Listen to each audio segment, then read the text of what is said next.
Hello, this is Chloe Wilson, and I will be presenting rabbits and animal-assisted therapy. So, starting off, we have potential problems and challenges. I've listed 3 potential problems and challenges. First being spacious environment during animal-assisted interventions, financial costs, and living. So, during animal-assisted interventions, there needs to be a appropriate space for a playpen to be set up so that the rabbit can have access to food and water. They can have a safe space. And if this is not permitted in the therapeutic environment or facility, the interaction can potentially not happen at all due to the rabbit's welfare. As for financial cost goes, we are looking at neutering and spaying, which is extremely pricey because rabbits are exotic animals. So we're looking at $150 to $400 for that. We have annual vet visits and potential illnesses or injuries, which costs a pretty penny. So the last problem would be the living space. So in order to have a rabbit as a therapy animal, we need to have the correct housing.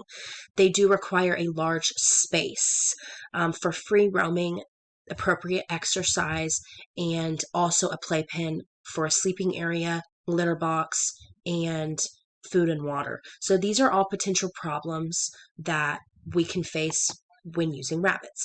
Now, the benefits of having rabbits in school and therapeutic settings are really great.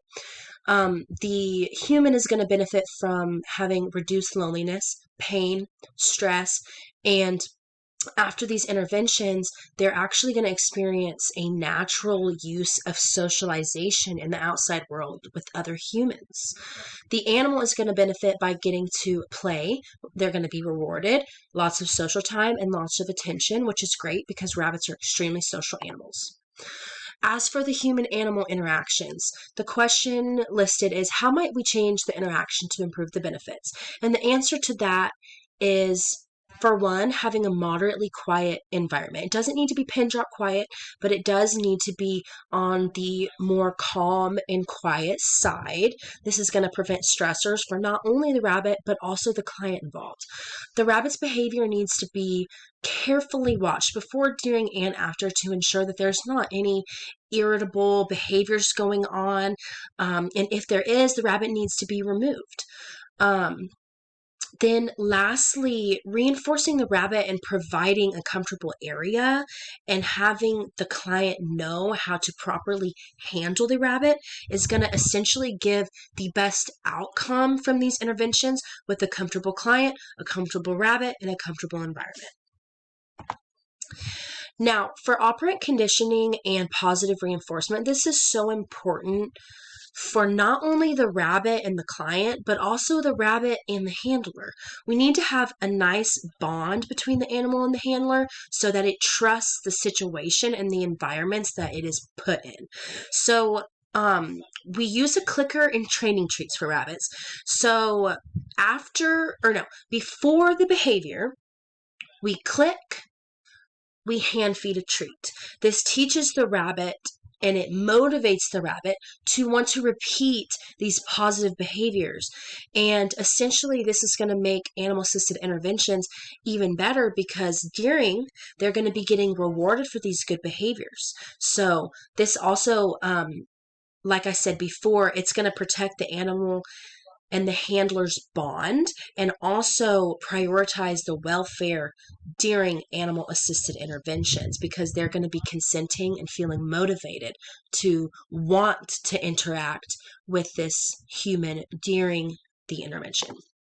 So, as for training, for a rabbit to be eligible for animal-assisted therapy, they need to be at least 6 months old, preferably 2 years for the emotional maturity.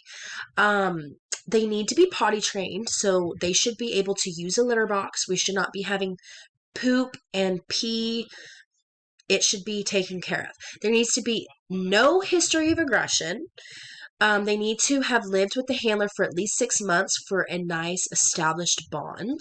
No raw meat diet, current vaccinations, and a suitable temperament. As for the handler should be regularly assessed and they should be able to demonstrate knowledge, skill, ability to remain active during these interventions, and they must be able to demonstrate the knowledge about the welfare, and they should be able to prioritize the rabbit's welfare. For the therapy animals, they should also be regularly assessed to ensure that they still have the correct temperament to be appropriate for these interactions. They should not tolerate interactions, but they should enjoy these interactions. They should not be overworked whatsoever, and they should have the freedom to make choices and consent to these interactions, and they should never, ever, ever be forced. Knowledge of behaviors and therapeutic interventions. It is extremely important for the handler of the animal to be knowledgeable of the species and its behaviors. If the handler fails to do so, they're jeopardizing the welfare of the rabbit, and we're going to have negative effects during human-animal interactions. The handler should also use an ethogram periodically to evaluate the rabbit's behaviors, not only before, but also during and after these interventions.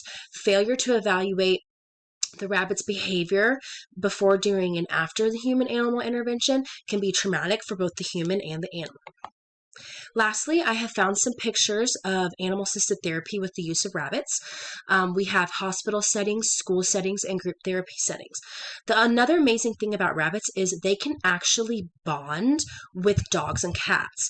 So we are opening doors to having rabbits in a group therapy setting where other clients and therapists might have a service dog, which is really great. It opens more doors in this therapy avenue. The other great thing is they can be trained to be on leashes if they enjoy it. Obviously, if they don't consent to it, then it's not a problem at all. But they're easily transported, and this is really great for these facilities because we're not looking at, big kennels and all this traveling things. Really, all they need is themselves and a playpen. So lastly, I have my references that I used, and that is it for my presentation. Thank you so much, and have a great night.